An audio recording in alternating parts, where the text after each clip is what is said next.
It's Saturday, the 11th of March. My name is Juan Brown. You're watching the Blanco Lirio channel, and it's time for an Oroville update. For the first time since April of 2019, DWR has opened the Spillway gates at the Oroville Spillway, releasing 8,000 cubic feet per second out of the Spillway gates. Let's check it out.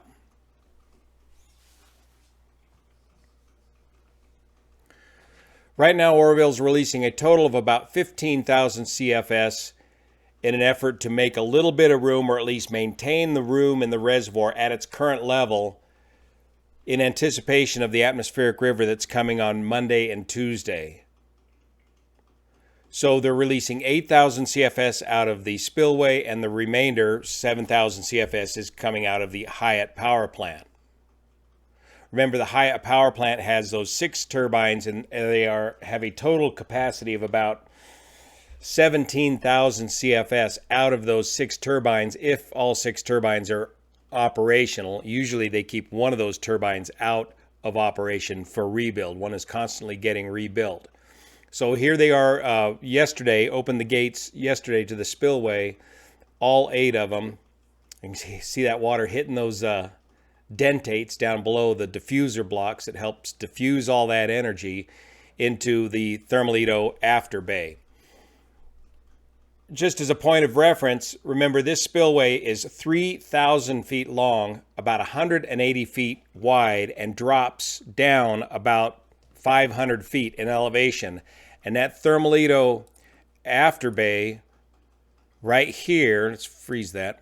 This water elevation right here needs to be maintained very accurately, because right up here, yeah, you can see that, is the outlet to the Hyatt power plant. So this water level needs to be maintained just very accurately for the output of the Hyatt power plant.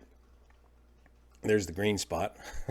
The whole hillside's green. And what a difference $1 billion makes at this, looking at the terracing and all the work, the finish work that they've done here at the rebuild of the Oroville Spillway. And this is a good shot also. It shows you just how close the low snow level is in the hills above Oroville and the current difference in elevation. The current reservoir elevation right now is 840 feet. The top of the reservoir is 900 feet. This is the amount they want to leave in the available in the reservoir for flood control purposes. A couple other things you can see from this vantage point. Here's the emergency spillway. Remember that roller compacted concrete stair step pattern to a secant cutoff wall, all that engineering that went into the improvements of the Oroville spillway. Here's the original scouring from the emergency when they used the emergency spillway, the one and only time back there in 2017. So they've left that as part of the emergency spillway, and we've got all this improvement in the terracing and access to the spillway since. Here's what Oroville looked like just back on January 6th of this year. So the reservoir, it's a sure bet that this year, with all of this snowpack, nearly 200% of average to date, this reservoir will get topped off this year. Stay high. This is about 3,000 feet, and I'm shooting with the GoPro Hero 5 camera. So it's a pretty wide angle view of what's going on here. So let's go all the way back to February of 2017 when the Oroville Spillway first failed, putting the Blanco Lirio channel on the map as a viable YouTube channel. In the Mighty Luscombe with the GoPro Hero 5 camera, you can see where the spillway originally failed right there. This was just before the TFR went up, and I was able to get overhead the broken spillway at about 3,000 feet. Remember, they were just cutting all the timber and trees. They were getting ready to run that emergency spillway, and they all had concerns about erosion on that emergency spillway, which eventually led to the chaotic evacuation of 180,000 people downstream because of the excessive erosion on the emergency spillway once the water began to flow over that emergency spillway. They were really stuck in a tight spot. Remember the power lines that went over the spillway? That design has all been changed. These power lines those footings were undermined during the emergency spill, and they had to drop those wires. The design has been completely changed where these power lines no longer cross over the spillway and or emergency spillways. They go around the whole complex down here instead. So when that spillway broke right there, it formed a whole nother canyon. We affectionately called it Croyle Canyon, as that was the head of the DWR at the time when this failed.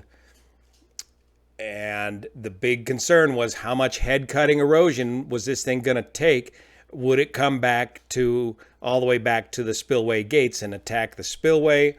Same problem with the emergency spillway. Was the head cutting erosion there did cut all the way back to the emergency spillway. So the biggest concern of the emergency was the possible failure of the emergency spillway once it began to spill. Here's some pictures going all the way back to the original spillway failure. Remember, a couple of these panels lifted up. A hiker noticed it and heard these concrete panels lifting up and going downstream. So operators shut down the spillway, and here they are gathered at the top of the hill saying, we better get a whole bunch of cement and rocks. But that wasn't going to fix it. Faced with massive floodwaters coming in to Oroville, over 100,000 CFS, they cranked up the spillway to about 50,000 CFS, which I believe is what we're looking at here when I first flew over it in the Luscombe, pretty much blowing out the rest of the spillway and causing the canyon to form. But eventually, even at that rate, that was a compromise. They selected that level, 50,000 CFS, in an effort to minimize the head cutting erosion here, and they decided to go ahead and allow the emergency spillway to spill over. And there was a valiant effort made to save the Hyatt power plant because the water level of this diversion pool down below began to rise as all this debris filled up that Thermalito diversion pool, began to back up into the Hyatt power plant and started to flood the Hyatt power plant. And that would have been a huge loss. But they were able to save the power plant. So it was agreed to allow the emergency spillway to flow over for the first time in the reservoir's history, and right away, head cutting erosion started cutting right back in towards the emergency spillway, because by design, the emergency spillway, though a concrete structure, was designed to spill over onto the bare earth down below. And it was concern for this erosion and the emergency spillway that caused the evacuation, the chaotic evacuation of 180,000 folks downstream.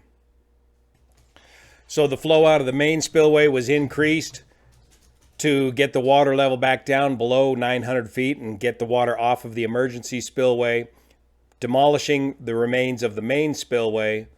But fortunately, the head cutting erosion got no further back than right about here, about the midpoint on the main spillway. And then the massive cleanup and rebuilding project began. Whoa, it's so weird.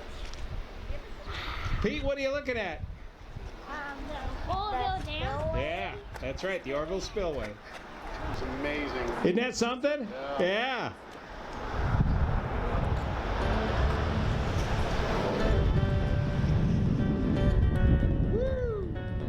So here's the last time the Oroville Spillway was ran. The first time it was ran after being rebuilt back in April of 2019. This was a test of 25,000 CFS.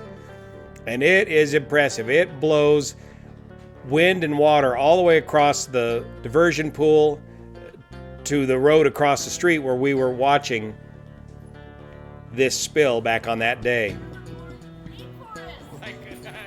Yeah, it's like a rainforest. Kids were a bit younger too then. Now you can see quite a bit of the improvements since April of 19. So this is what 25,000 CFS looks like in the new spillway.